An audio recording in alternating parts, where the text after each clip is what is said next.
déjeme saludar al maestro Ricardo Sevilla, periodista independiente, escritor, columnista del diario Basta y miembro de esta familia sin censura. Mi querido Ricardo, ya escuchábamos a este señor y aquí se aplica que lo que no suena honesto suena metálico, porque no sé si sea de agrapa esta defensa que hace Carlos Marín de Murillo Karam. Te saludo, Ricardo.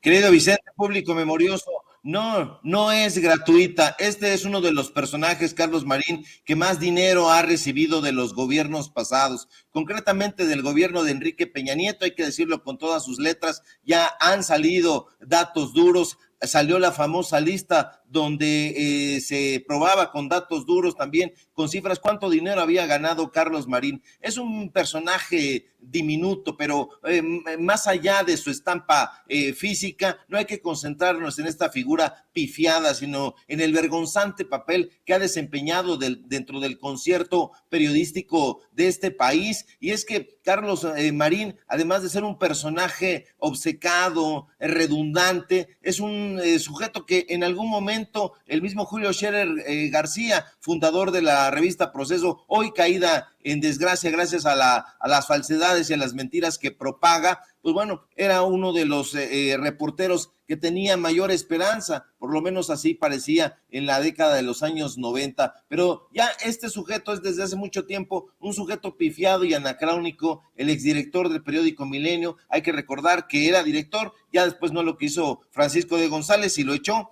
Pues bueno, fue un estudiante sobresaliente de la carrera de periodismo, se aplicó como redactor en el suplemento El Gallo Ilustrado, fue profesor itinerante de la Facultad de Ciencias Políticas y Sociales de la UNAM, al menos así se decía, y yo lo vi en efecto como 2 o 3 ocasiones cuando yo estudiaba por allá, pero no aparecía mucho tiempo. Se necesita ser idiota para, como dice Carlos Marín, para sustentar la verdad histórica. Yo opino completamente opuesto a lo que este señor leyó. Yo creo que no ha leído el informe, precisamente por eso el presidente López Obrador le dice, acérquense al informe, a este documento que tiene precisamente los pormenores de en qué está basada esta investigación, pero Carlos Marín no lo ha hecho, y no lo ha hecho porque repite los mismos tópicos, tanto con Ciro Gómez Leiva, que además era su lugarteniente en el periódico Milenio. Hay que recordar que eran director general y director editorial en ese periódico, pues bueno, están de la mano. No lo ha leído porque, insisto, repite con Ciro lo que escribe en su columna, ese bodrio que se llama El asalto a la razón. Y hay que decírselo, hay que recordárselo a Carlos Marín para que lo tenga en cuenta. La verdad histórica se sustenta en la información obtenida de una llamada telefónica, sí, de una llamada telefónica de una mujer. Esa mujer tenía una tienda, una tiendita de la esquina que se llamaba Así Me Quedo, y ella le proporcionó datos a 2 personajes, uno apodado El Pato y otro apodado El Chereje, y posteriormente pues hubo interrogatorios realizados mediante tortura, muchísimas innumerables e inenarrables actos de tortura, y pues bueno, lo que ocurre en ese momento que esta verdad histórica fue adoptada por Murillo Karam. No es que, como dice Carlos Marín, en la teatralización se sentara Jesús Murillo Karam con Enrique Peña Nieto a redactarla. No, en ese momento, en esa reunión de gabinete, porque se realizó una reunión de gabinete en Los Pinos, el presidente en ese entonces, Enrique Peña Nieto, le exigió resultados a Jesús Murillo Karam. Entonces, ¿qué fue lo que hizo el Procurador General de la República hoy tras las rejas? Pues bueno, que se adhirió a esta verdad histórica. Fíjate nada más qué cosa tan terrible, se adhirió a una información que habían dado dos personajes en concreto, estos que acabo de mencionar, mediante tortura. Entonces, pues evidentemente él dijo, yo quiero sacar lo más pronto posible este tema y que se le dé carpetazo, pero no, los 43 estudiantes nunca estuvieron juntos, ni estuvieron en el basurero de Cocula, ni hubo una incineración colectiva. Eso es una tontería. Quienes cubrimos ese caso, lo dijimos la semana pasada, lo refrendamos hoy, no vimos otras cosas, estuvimos entrevistando a la gente, fuimos a Iguala de la Independencia, estuvimos en Guerrero, estuvimos platicando incluso con gente que estaba vinculada a Guerreros Unidos. Eso es la realidad. Nosotros entrevistamos a mucha gente en el periódico Excelsior, no quisieron publicar eso, y justamente por eso dice el presidente López Obrador que se ha tenido el apoyo de los medios de comunicación corporativos para impulsar esta narrativa, esta mentira. Y bueno, pues en esta verdad histórica lo que prevalecen son las rupturas argumentativas, los vacíos narrativos, las contradicciones, el abuso del poder. No tiene pies ni cabeza, hay muchos vicios de origen, se obstaculizó el acceso al derecho y a la verdad y a la justicia. Por eso Carlos Marín va con su amigo Ciro Gómez Leiva, porque si viene contigo a que le hagas una entrevista, pues bueno, va a decir cosas completamente distintas. ¿Por qué? Porque esas entrevistas, Vicente, público memorioso, son entrevistas a modo. Ahí, dentro de todo el caso Ayotzinapa, hubo privación ilegal de la libertad, hubo homicidio, hubo participación e involucramiento de agentes estatales, ya lo hemos dicho, pero también de agentes federales. Entonces, Murillo Karam es una víctima, como lo quiere hacer ver Carlos Marín. Por supuesto que no, y lo hace así porque la PGR tenía contratos muy jugosos con el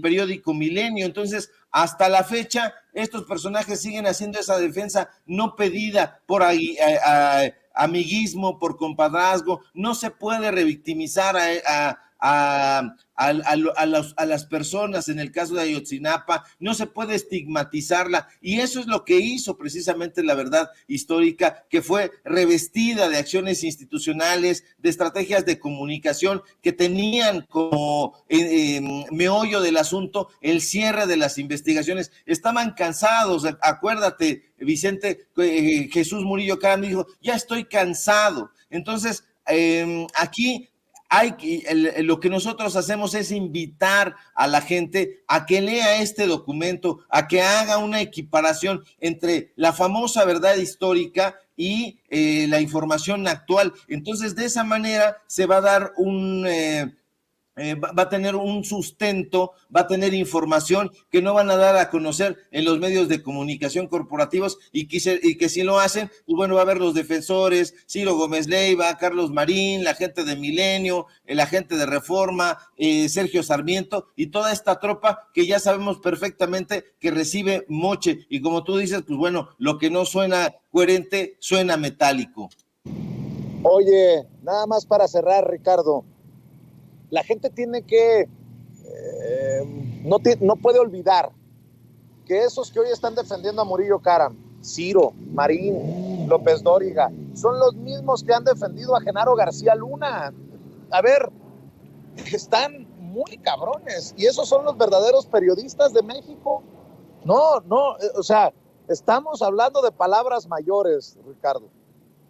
Sí, estos mismos personajes son los que han cerrado los ojos ante los grupos criminales en otros lugares, son los que cierran los ojos ante las estructuras delictivas. Las estructuras delictivas no solamente están en el crimen organizado, también están en los medios de comunicación. Sí, hay una cooperación de parte de estos personajes donde ya no hay ética periodística y todo se dio al dinero. Hay la participación de estos sujetos en la confección de una narrativa teatralizada, de una narrativa a modo, y la presentan de manera vehemente y de manera repetitiva en los medios de comunicación. Si una persona alguien de la audiencia de Sin Censura va y toma un periódico, entra a un portal de Excelsior, del Universal, del Financiero, del Reforma, se va a dar cuenta que operan bajo la misma narrativa, es el mismo esquema, hay 2 o 3 tópicos y los empiezan a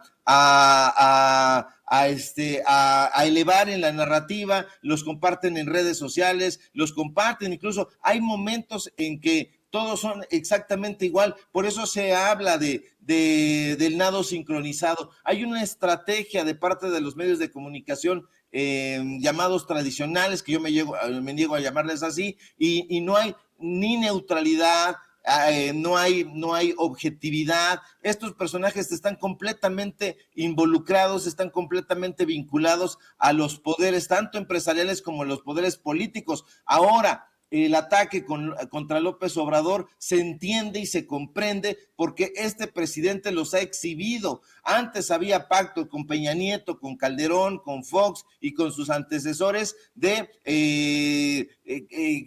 tú pico de cera, callado, y vamos a darte chayote y vamos a darte contratos de publicidad para que no nos pegues. Entonces, en todos los medios de comunicación escritos se sabe perfectamente que hay publireportajes, que hay debes y que los editores responsables los incluyen ahí. Entonces esto lo tiene que saber la gente. En todas las mesas de redacción siempre se propone una página completa, 2 páginas completas para apoyar al candidato en turno, y eso la gente lo tiene que saber. Yo creo que ya lo sabe porque se lo hemos dado a conocer. Entonces la revista Proceso, esta muchacha que va allá y hace estas preguntas beligerantes donde da primero toda una serie de exposiciones que más se parecen a un enfrentamiento, un confrontamiento con el presidente López Obrador, ya están cundiendo. ¿Por qué? Pues porque sus jefes le están diciendo, la línea es esta. No es, insisto, que Enrique Peña Nieto se haya sentado con Murillo Karam a redactar. Eso es estúpido, Carlos Marín. Así no funcionan las cosas, pero sí funcionan cuando el presidente en ese momento quería resultados y el procurador dice, estoy cansado, entonces, ¿qué voy a hacer? Adherirme a esta narrativa que se construyó a partir de tortura a dos personajes que tenían la versión, les llegó de una tiendita. Por eso lean, público memorioso, este informe de la Comisión para la Verdad y Acceso a la Justicia del caso Ayotzinapa. Bueno, pues mi querido Ricardo, estamos al pendiente de lo que tuitees y de lo que publiques en el diario Basta. ¿Por qué no cerramos también invitando a tus trincheras? Memorioso, síganme por favor en Twitter, @Sevilla Crítico, en Facebook, Ricardo Sevilla, así nada más. Síganme por favor en el diario Basta. Hoy publicamos en un momento, ya la compartimos en redes sociales. Síganme por favor en Ricardo Sevilla, los datos duros. Hoy tenemos informativo en punto de las 8:30, y por supuesto aquí en La Familia Sin Censura, donde los medios de comunicación corporativos pues no quieren que se asomen, precisamente porque nosotros damos la información y decimos las verdades aunque les duela, sin eufemismos. Abrazo fuerte, querido Vicente. Nos encontramos por aquí el día de mañana. Claro que sí. Muchas gracias, Ricardo Sevilla, hablando con nosotros.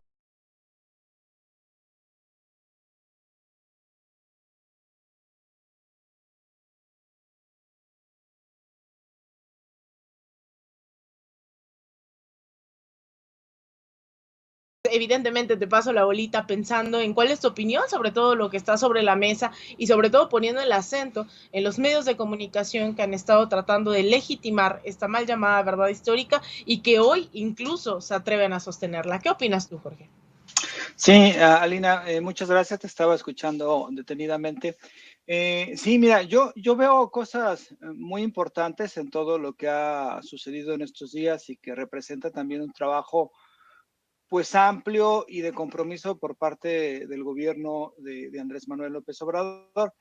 Es decir, esta es una promesa que hizo en campaña el presidente de decir vamos a lograr, o sea, no vamos a olvidar este caso de los estudiantes desaparecidos de Ayotzinapa en Iguala, y vamos digamos, a realizar lo que está lo conveniente. Y entonces, después de 4 años, después de un proceso de investigación, pues se ha logrado ya avanzar en esto cosa que no hubiera pasado con gobiernos del PRI o del PAN que hubieran mantenido y perpetuado la impunidad. Entonces, creo que eso sí hay que reconocer, me parece, este hecho. Otra cosa que también mencionabas, sí que es muy importante, es que con esta captura que se hizo de Jesús Murillo Caram, pues se establece que no hay intocables, ¿no? Es decir, no es cualquier personaje Murillo Caram. O sea, claro, fue procurador con Enrique Peña Nieto, pero fue presidente de la Cámara de Diputados un tiempo, fue senador, fue gobernador de Hidalgo, fue secretario general del PRI. Entonces, no es cualquier figura, no solamente el procurador que estuvo involucrado en un acto deleznable, ¿no? Para ocultar un crimen atroz, sino que lo que representa que sea capturado, me parece que eso también es algo importante y es algo muy simbólico en este proceso que estamos viviendo, en donde se está buscando hacer justicia con el caso de los estudiantes desaparecidos de Ayotzinapa.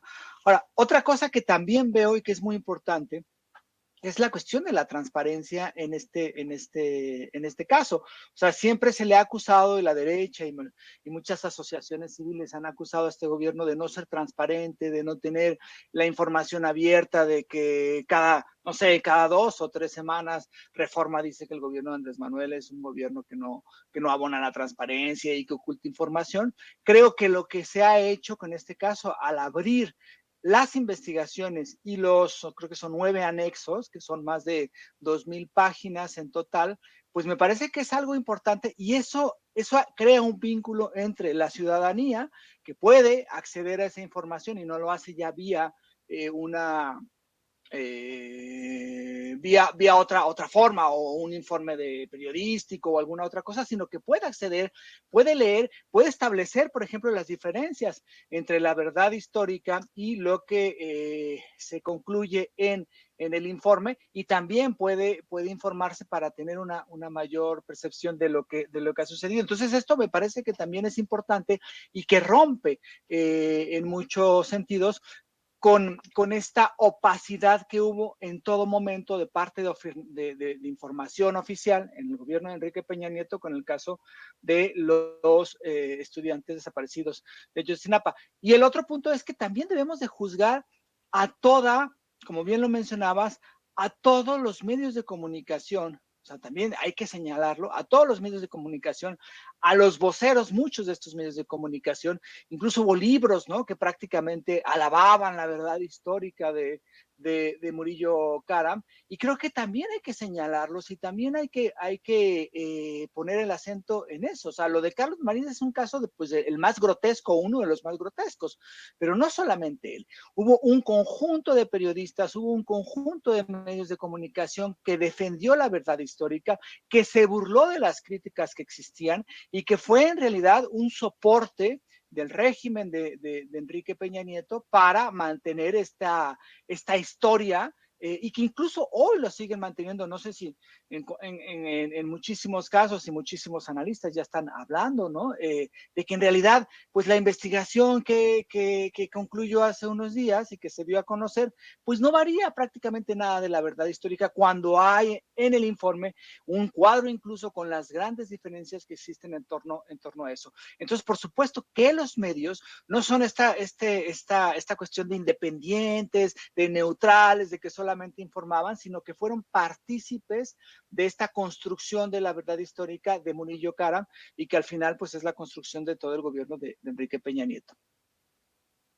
Pues mira, Jorge, yo coincido totalmente, ¿no?, con lo que estás planteando. Incluso me atrevería a ahondar bastante más en estos puntos que pones. No solamente son medios de comunicación que han insistido en la neutralidad, ¿no?, y que también se ha comprobado durante muchísimo tiempo que esta llamada neutralidad tenía que ver con el financiamiento expreso, no solamente en este caso del gobierno, ¿no?, a través de publicidad y los contratos millonarios que tenían, sino también incluso de agentes extranjeros que ahora son son más claros, que ahora estamos más conscientes de ellos, sobre todo a través de la sociedad civil, ¿no? La USAID, la NAE Foundation, Atlas Network.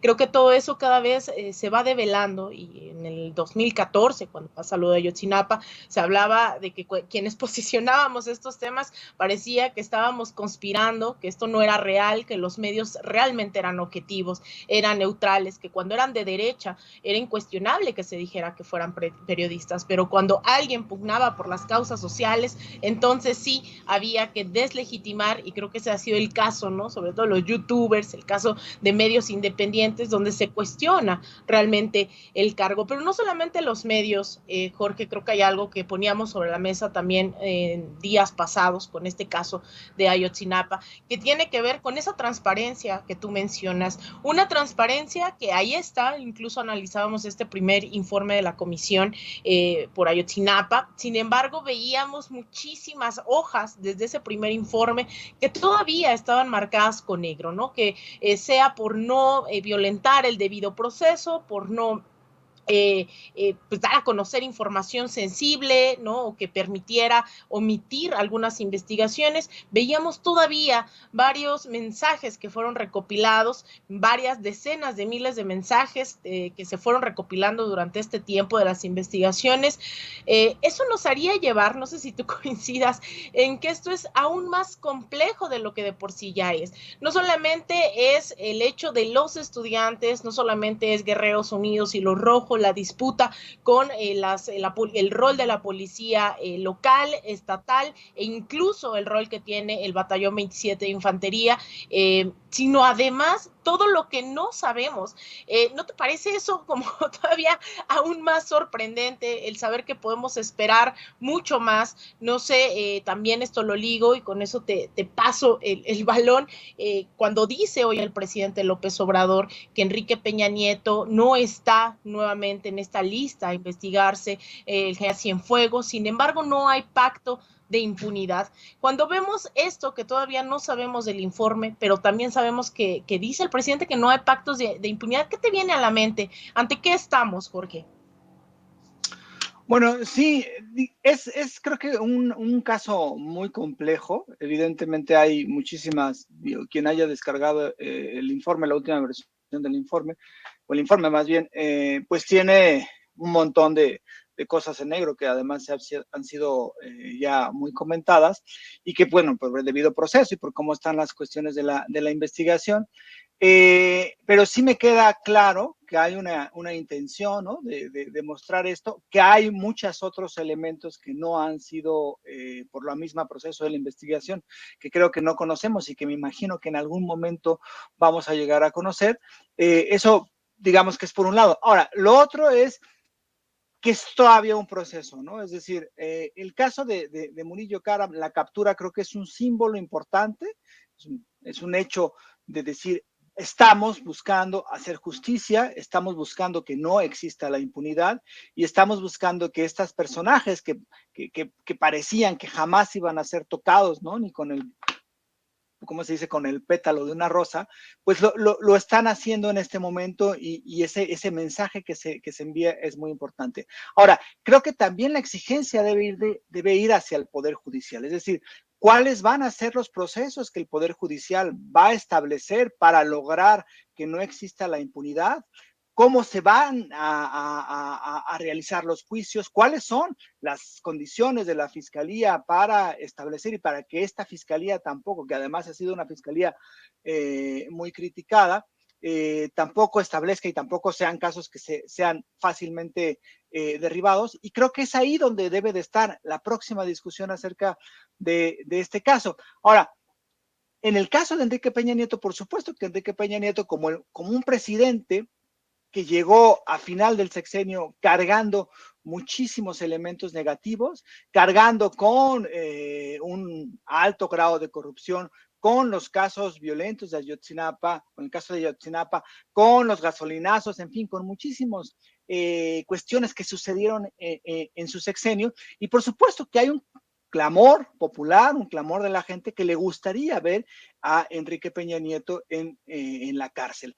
Habría que ver si existen estas condiciones. A mí me parece que no existe un pacto de impunidad, es decir, una cuestión que se haya firmado entre el gobierno de Andrés Manuel o Andrés Manuel López Obrador y Enrique Peña Nieto. Yo no voy a hacer nada, hay un pacto de impunidad. Me parece que eso no es, incluso hoy en la mañana lo dejó en claro. Yo le reconocí a Enrique Peña Nieto, dijo Andrés Manuel, que no se haya involucrado en el proceso electoral del 2018, pero eso no significa que haya un pacto de impunidad.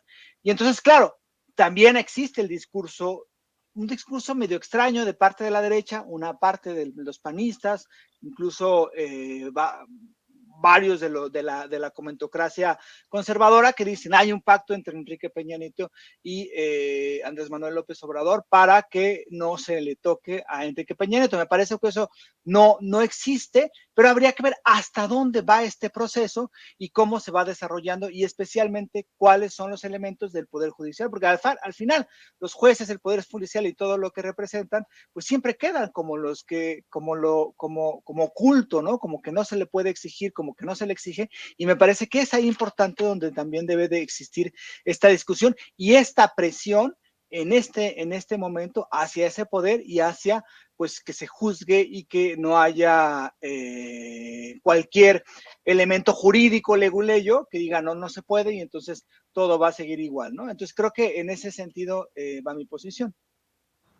Antes de que te vayas, Jorge, pues yo creo que hay muchísimos temas, ¿no? Que podemos ir desmenuzando de todo lo que ha implicado el caso Ayotzinapa. No quisiera dejar de lado, sobre todo también a los familiares, ¿no? Yo he insistido mucho en que no dejemos de estar atentas a lo que ellos vayan a decir, a lo que ellos y ellas tengan que comunicar durante estos años. Incluso hay familiares, hay padres, madres que hoy no están presentes, ¿no? Que han fallecido durante estos años de investigaciones, por enfermedades nerviosas, diabetes. Ha sido muy complicado también sostener esta lucha y yo vuelvo a hacer el llamado a quienes nos estén viendo, a quienes nos estén escuchando, a no dejar de lado a las víctimas, siempre pensar en lo que ellas comuniquen, ellas tengan que decir, sea desde los centros de acompañamiento, del Centro PRO, del Centro Tlachinolan, como también pues las mismas voces y sobre todo ellos y ellas que siguen ahí en el andar. Sé que siguen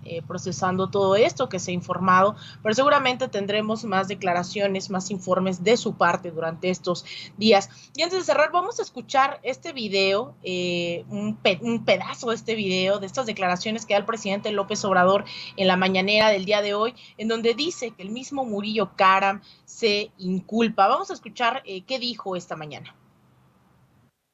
En el caso de el procurador Murillo Karam, su detención, independientemente de declaraciones de los implicados, él mismo se inculpa.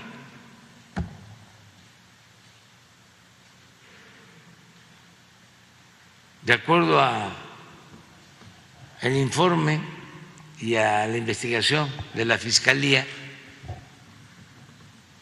él sostiene, a ver si pones, esto es lo que dice el fiscal cuando le estamos informando a los padres.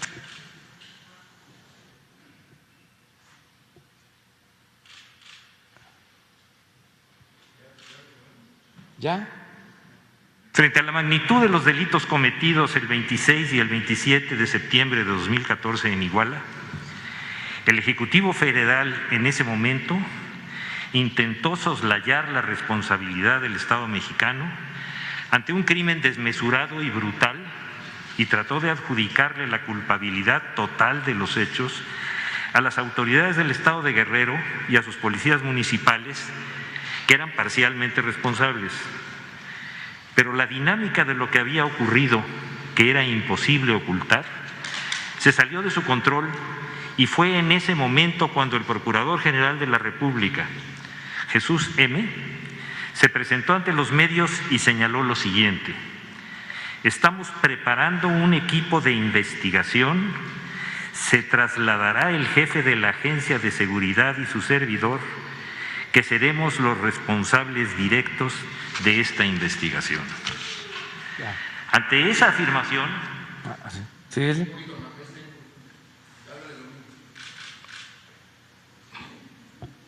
Pero a ver, ¿por qué no repites eso? A veces es que quiero que eso. A ver. Despacito. Los delitos cometidos el 26 y el 27 de septiembre de 2014. A ver, ahí está, Jorge. Bueno, parte de este informe que además es bastante completo.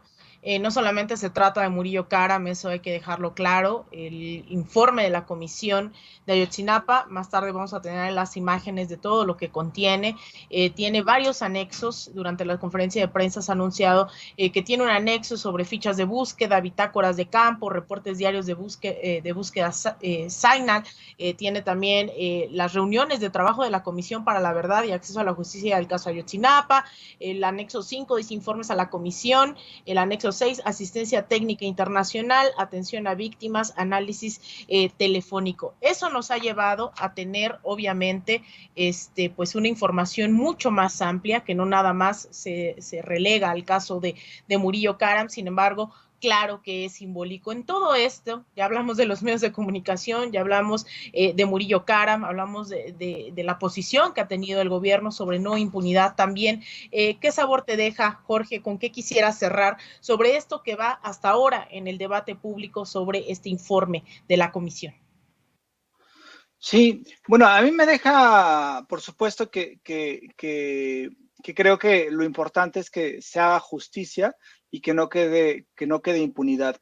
Este caso, que ya pronto, ¿no? En unos cuantos años va a cumplir 10 años, me parece que es un hecho de cómo, digamos, muy simbólico de la forma en cómo el país se logró, digamos, caer en un proceso de completa decadencia, ¿no? Es decir, grupos del crimen organizado actuando de forma impune con relación a policías municipales y con un gobierno encubriéndolo, con un ejército también participando en el encubrimiento y también sabiendo que estaban sucediendo un crimen y que además no lo detuvieron. Entonces, creo que simbólicamente Ayotzinapa representa, por un lado eso, pero también representa, por otro lado, una cuestión del despertar, ¿no? No despertar, pero sí de la conciencia de muchísima población que en su momento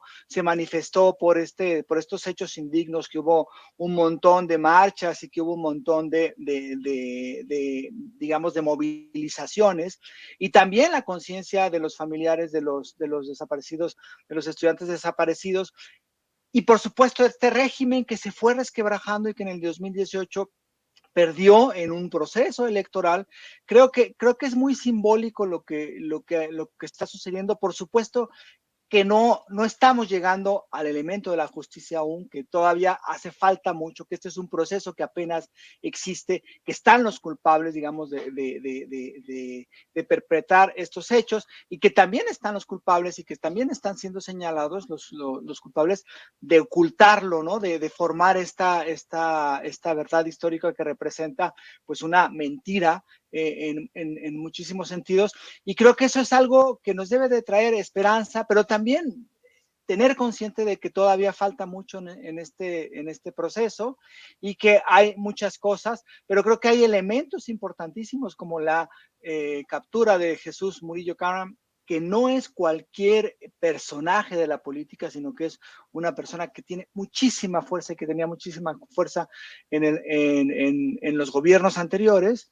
Entonces creo que hay elementos, y por supuesto que el proceso sigue, y ojalá esto sea y concluya de una forma muy digna y concluya con justicia, que es algo que me parece que la gente necesita, porque creo que un país sin justicia es un país que no está encaminado a un buen desarrollo y a una buena perspectiva y a una esperanza, pues de vivir en una nación mucho más justa y donde los culpables pues sean castigados y no existe esta impunidad que ha carcomido al país durante muchísimos años.